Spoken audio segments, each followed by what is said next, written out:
Kita tanya tuan lawyer kita pula. Tuan lawyer ni definisi dia mungkin berbeza dengan kita. Mungkin pemahaman kita ni mungkin pemahaman orang biasa kan, sebagai rakyat biasa. So dari segi pengamalan undang-undang, dari segi perspektif undang-undang tu, berita palsu tu apa dia? Pada Encik Azmi. Tuan Azmi, silakan.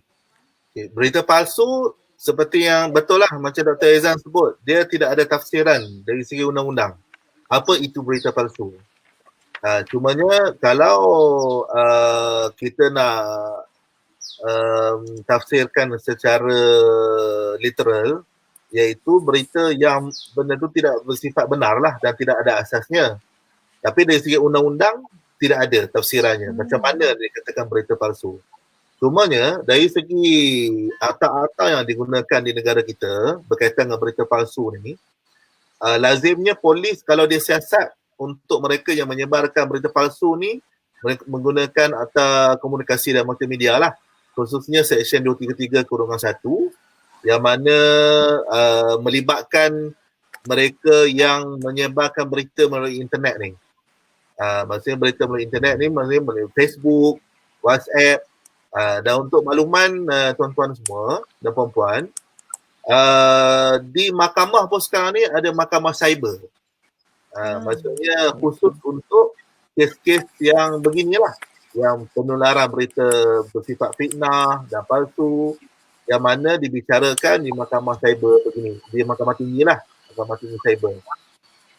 Kemudian selain daripada Seksyen 233 Akta Komunikasi dan Multimedia tadi, satu lagi akta yang digunakan adalah akta media, akta cetak, akta mesin cetak dan penerbitan. Di mana seksyen yang digunakan adalah Seksyen 8A besar. Seksyen 8A ni dia memang sebut kesalahan kerana menyiarkan berita yang tidak benar. Maksudnya digunakan perkataan berita yang tidak benar. Tapi akta cetak ni maksudnya dia govern untuk mereka yang menyebarkan berita tidak benar ini di surat khabar, majalah ataupun apa-apa sahaja yang berkaitan dengan cetakan lah. Jadi kalau tadi berkaitan dengan internet menggunakan akta komunikasi multimedia. Kalau berkaitan dengan cetakan ni akta mesin cetak tadi. Kemudian kalau kita nak tengok dari segi tafsiran, ada satu tafsiran yang khusus berkaitan dengan fitnah. Fitnah fitnah dia ada dua. Satunya fitnah yang dituntut melalui ataupun dibuat melalui pendakwaan di mahkamah jenayah. Di mahkamah jenayah, pihak pendakwaan lazimnya menggunakan Seksyen 499 Kanun Kesiasaan lah, yang berkaitan dengan defamation ataupun fitnah. Iaitu apa-apa sahaja. Fitnah ni maksudnya dari segi undang-undang, dia kena dua, dia kena faham. Benda tu mesti fitnah. Dan yang kedua, dia bertujuan untuk menjatuhkan reputasi ataupun martabat seseorang di mata khalayak. Maksudnya kalau benda tu hanya fitnah semata-mata, tak termasuk dalam kategori tafsiran fitnah. Dia kena ada bertujuan menjatuhkan reputasi tu. Maksud niat tu kena ada. Dia kalau dalam undang-undang jenayah ni, kita ada panggil nama dia actus reus dan mens rea. Actus reus ni maksudnya dari segi perlakuan tu. Perlakuan.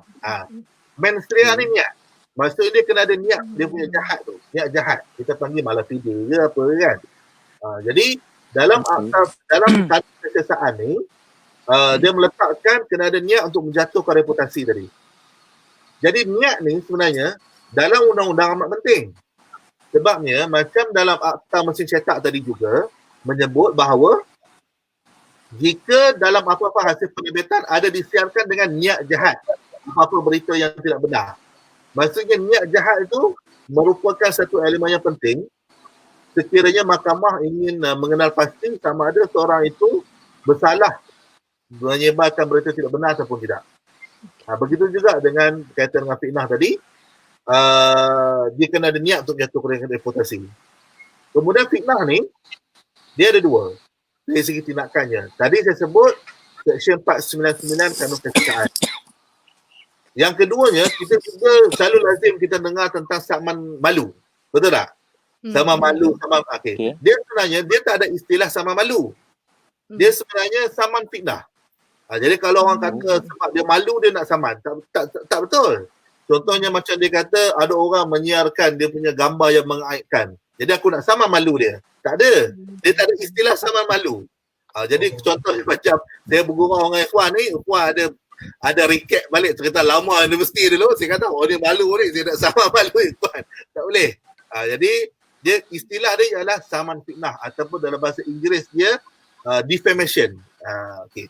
Jadi kita dengarlah dia orang nak saman sejuta sebab fitnah dan sebagainya.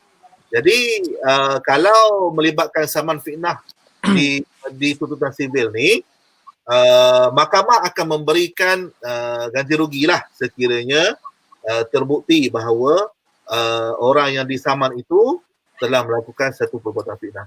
Wallahualam Cik Puan, itu dulu kot. Okey. So maknanya erti kata lain berita palsu ni dia berkait rapat juga dengan fitnah dan juga dengan niat seseorang tu. Tapi tak tahulah niat ni susah juga kan nak tahu dia ni niat jahat ke niat baik ke sebenarnya tu susah kita nak definisikan tu.